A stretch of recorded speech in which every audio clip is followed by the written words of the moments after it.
മേടം രാശിക്കാരെ, സെപ്റ്റംബർ മാസത്തിൽ വേഗത്തെ അച്ചടക്കത്തോടെ നയിച്ചാൽ സ്ഥിരമായ പുരോഗതി ലഭിക്കും. ഗുരു 4-ാം ഭാവത്തിലെന്ന ഗോചാരമാണ് ഈ മാർഗനിർദ്ദേശത്തിന്റെ പ്രധാന പശ്ചാത്തലം. ജോലിയിൽ ഒരു പ്രധാന ജോലി പൂർത്തിയാക്കിയ ശേഷം മാത്രം പുതിയ ചുമതല ഏറ്റെടുക്കുക. പണത്തിൽ വീട് അല്ലെങ്കിൽ അറ്റകുറ്റപ്പണി ചെലവിന് സുരക്ഷാതുക മാറ്റിവെക്കുക. മാസത്തിന്റെ തുടക്കത്തിൽ ചെലവിന്റെ പരിധിയും സേവിംഗ് ലക്ഷ്യവും എഴുതുക.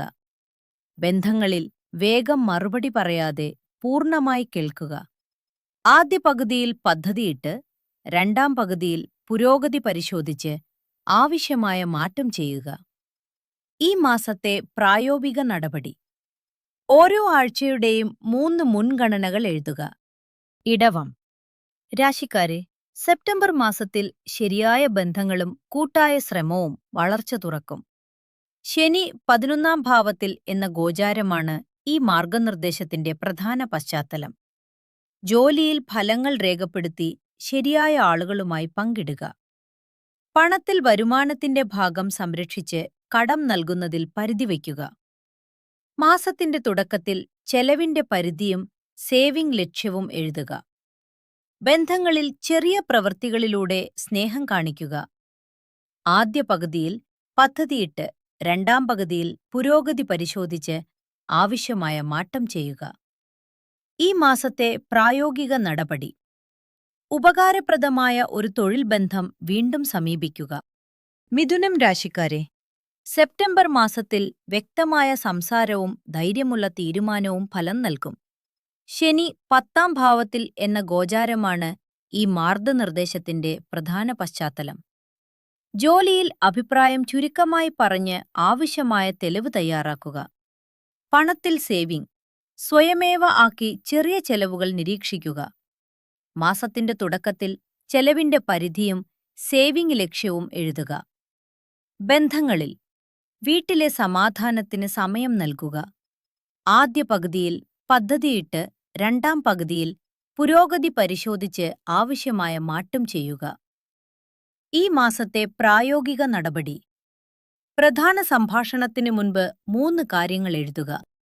കർക്കിടകം രാശിക്കാരെ, സെപ്റ്റംബർ മാസത്തിൽ ആത്മവിശ്വാസത്തോടെ മുന്നേറുക, എന്നാൽ വിശ്രമം മറക്കരുത്. ഗുരു 1-ാം ഭാവത്തിൽ എന്ന ഗോചാരമാണ് ഈ മാർഗനിർദ്ദേശത്തിന്റെ പ്രധാന പശ്ചാത്തലം. ജോലിയിൽ നിങ്ങളുടെ കഴിവ് കാണിക്കുന്ന ജോലി തിരഞ്ഞെടുത്ത് പതുക്കെ വികസിപ്പിക്കുക. പണത്തിൽ യാത്രയും കുടുംബ ചെലവും മുൻകൂട്ടി പദ്ധതിയിടുക.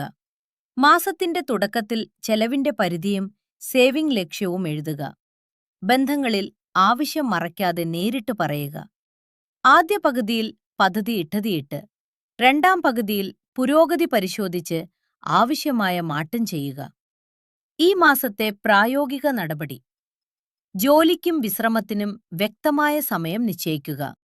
ചിങ്ങം രാശിക്കാരെ, സെപ്റ്റംബർ മാസത്തിൽ നേതൃത്വം തെളിയും, എന്നാൽ പെട്ടെന്ന് വാഗ്ദാനം നൽകരുത്.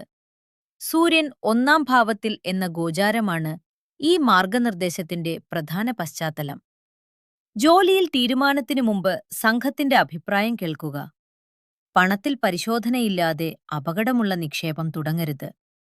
മാസത്തിന്റെ തുടക്കത്തിൽ ചെലവിന്റെ പരിധിയും സേവിംഗ് ലക്ഷ്യവും എഴുതുക. ബന്ധങ്ങളിൽ പ്രതീക്ഷകളും പരിധികളും വ്യക്തമായി പറയുക. ആദ്യ പകുതിയിൽ പദ്ധതിയിട്ട് 2-ാം പകുതിയിൽ പുരോഗതി പരിശോധിച്ച് ആവശ്യമായ മാറ്റം ചെയ്യുക. ഈ മാസത്തെ പ്രായോഗിക നടപടി: വലിയ തീരുമാനത്തിനു മുമ്പ് 2-ാമത്തെ അഭിപ്രായം നേടുക.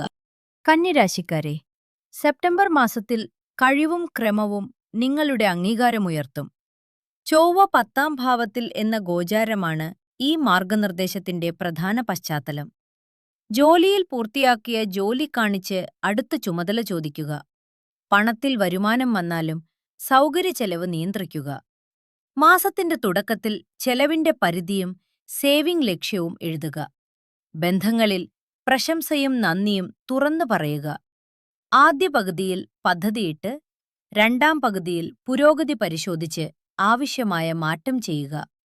ഈ മാസത്തെ പ്രായോഗിക നടപടി: ആഴ്ചാവസാനം നേട്ടവും ചെലവും വിലയിരുത്തുക.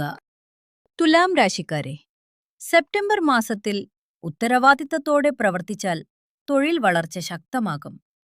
ഗുരു 10-ാം ഭാവത്തിൽ എന്ന ഗോചാരമാണ് ഈ മാർഗനിർദ്ദേശത്തിന്റെ പ്രധാന പശ്ചാത്തലം. ജോലിയിൽ പ്രധാന ചുമതല ഏറ്റെടുത്ത് സാധ്യമായ സമയപരിധി വയ്ക്കുക.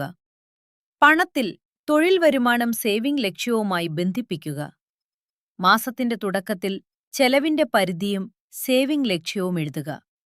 ബന്ധങ്ങളിൽ ഒറ്റയ്ക്കിരിക്കണമെങ്കിലും സ്നേഹം മറക്കരുത്. ആദ്യ പകുതിയിൽ പദ്ധതിയിട്ട് രണ്ടാം പകുതിയിൽ പുരോഗതി പരിശോധിച്ച് ആവശ്യമായ മാറ്റം ചെയ്യുക. ഈ മാസത്തെ പ്രായോഗിക നടപടി: മാസലക്ഷ്യം 4 ആഴ്ചകളിലെ ജോലിയായി വിഭജിക്കുക. വൃശ്ചികം രാശിക്കാരെ, സെപ്റ്റംബർ മാസത്തിൽ ജോലിയും പഠനവും ഒരേ സമയം വികസിക്കും. സൂര്യൻ 10-ാം ഭാവത്തിൽ എന്ന ഗോചാരമാണ് ഈ മാർഗനിർദ്ദേശത്തിന്റെ പ്രധാന പശ്ചാത്തലം. ജോലിയിൽ നിങ്ങളുടെ ജോലി മുന്നോട്ട് വെച്ച് പുതിയ കഴിവ് പഠിക്കുക. പണത്തിൽ പരിശീലനമോ യാത്രയോ മുൻകൂട്ടി കണക്കാക്കുക. മാസത്തിന്റെ തുടക്കത്തിൽ ചെലവിന്റെ പരിധിയും സേവിംഗ് ലക്ഷ്യവും എഴുതുക. ബന്ധങ്ങളിൽ സംശയത്തിന് പകരം നേരിട്ട് ചോദിക്കുക.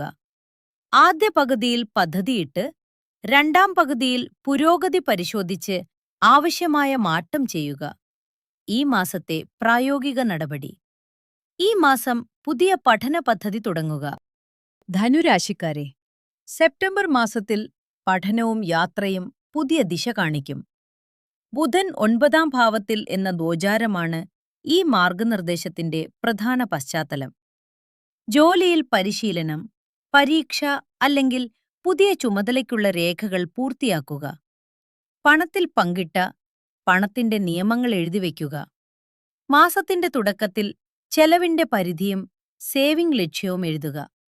ബന്ധങ്ങളിൽ വ്യത്യാസത്തിൽ ശബ്ദം താഴ്ത്തുക. ആദ്യ പകുതിയിൽ പദ്ധതിയിട്ട് രണ്ടാം പകുതിയിൽ പുരോഗതി പരിശോധിച്ച് ആവശ്യമായ മാറ്റം ചെയ്യുക. ഈ മാസത്തെ പ്രായോഗിക നടപടി: ദീർഘലക്ഷ്യത്തിന്റെ ആദ്യ തീയതി നിശ്ചയിക്കുക. മകരം രാശിക്കാരെ, സെപ്റ്റംബർ മാസത്തിൽ ക്ഷമയുള്ള ചർച്ച ശക്തമായ പങ്കാളിത്തം സൃഷ്ടിക്കും. ശനി 3-ാം ഭാവത്തിൽ എന്ന ഗോചാരമാണ് ഈ മാർഗനിർദ്ദേശത്തിന്റെ പ്രധാന പശ്ചാത്തലം. ജോലിയിൽ കരാറും ചുമതലകളും എഴുത്തിൽ ഉറപ്പിക്കുക. പണത്തിൽ ഒപ്പിടുന്നതിനു മുമ്പ് പണമടക്കവും സമയപരിധിയും പരിശോധിക്കുക. മാസത്തിന്റെ തുടക്കത്തിൽ ചെലവിന്റെ പരിധിയും സേവിംഗ് ലക്ഷ്യവും എഴുതുക. ബന്ധങ്ങളിൽ നൽകിയ വാക്ക് പ്രവൃത്തിയിൽ പാലിക്കുക. ആദ്യ പകുതിയിൽ പദ്ധതിയിട്ട് രണ്ടാം പകുതിയിൽ പുരോഗതി പരിശോധിച്ച് ആവശ്യമായ മാറ്റം ചെയ്യുക. ഈ മാസത്തെ പ്രായോഗിക നടപടി: ബാക്കി കരാർ മുഴുവനായി വായിക്കുക. പ്രധാന തീരുമാനങ്ങൾ എഴുതി നോക്കി വികാരത്തേക്കാൾ വ്യക്തമായ വിവരത്തെ അടിസ്ഥാനമാക്കുക. കുംഭം രാശിക്കാരെ, സെപ്റ്റംബർ മാസത്തിൽ പുതിയ ശ്രമത്തിന് ക്രമമുള്ള സംവിധാനം ആവശ്യമാണ്. രാഹു 1-ാം ഭാവത്തിൽ എന്ന ഗോചാരമാണ് ഈ മാർഗനിർദ്ദേശത്തിന്റെ പ്രധാന പശ്ചാത്തലം. ജോലിയിൽ ആവർത്തിക്കുന്ന ജോലി ലളിതമായ രീതിയാക്കുക. പണത്തിൽ ചെറിയ ചെലവ് കുറച്ച് അടിയന്തര നിധി വർദ്ധിപ്പിക്കുക. മാസത്തിന്റെ തുടക്കത്തിൽ ചെലവിന്റെ പരിധിയും സേവിംഗ് ലക്ഷ്യവും എഴുതുക. ബന്ധങ്ങളിൽ കടുത്ത വാക്ക് ഒഴിവാക്കി സത്യം ശാന്തമായി പറയുക. ആദ്യ പകുതിയിൽ പദ്ധതിയിട്ട് രണ്ടാം പകുതിയിൽ പുരോഗതി പരിശോധിച്ച് ആവശ്യമായ മാറ്റം ചെയ്യുക. ഈ മാസത്തെ പ്രായോഗിക നടപടി: ഒരു ആഴ്ചയുടെ സമയവും ചെലവും രേഖപ്പെടുത്തുക. മീനം രാശിക്കാരെ, സെപ്റ്റംബർ മാസത്തിൽ ഉത്തരവാദിത്തവും സൃഷ്ടിപരതയും ചേർന്ന് പുരോഗതി നൽകും. ശനി 1-ാം ഭാവത്തിൽ എന്ന ഗോചാരമാണ് ഈ മാർഗനിർദ്ദേശത്തിന്റെ പ്രധാന പശ്ചാത്തലം. ജോലിയിൽ തുടർച്ച പാലിച്ച് സൃഷ്ടിപരമായ പദ്ധതി പൂർത്തിയാക്കുക. പണത്തിൽ സന്തോഷച്ചെലവിനും സേവിംഗിനും തുല്യപരിധി വയ്ക്കുക. മാസത്തിന്റെ തുടക്കത്തിൽ ചെലവിന്റെ പരിധിയും തീയും സേവിംഗ് ലക്ഷ്യവും എഴുതുക. ബന്ധങ്ങളിൽ പങ്കാളിയുടെ പിന്തുണ സ്വീകരിച്ച് നന്ദി പറയുക. ആദ്യ പകുതിയിൽ പദ്ധതിയിട്ട് രണ്ടാം പകുതിയിൽ പുരോഗതി പരിശോധിച്ച് ആവശ്യമായ മാറ്റം ചെയ്യുക. ഈ മാസത്തെ പ്രായോഗിക നടപടി: പൂർത്തിയാകാത്ത ഒരു സൃഷ്ടിപരമായ ജോലി തീർക്കുക.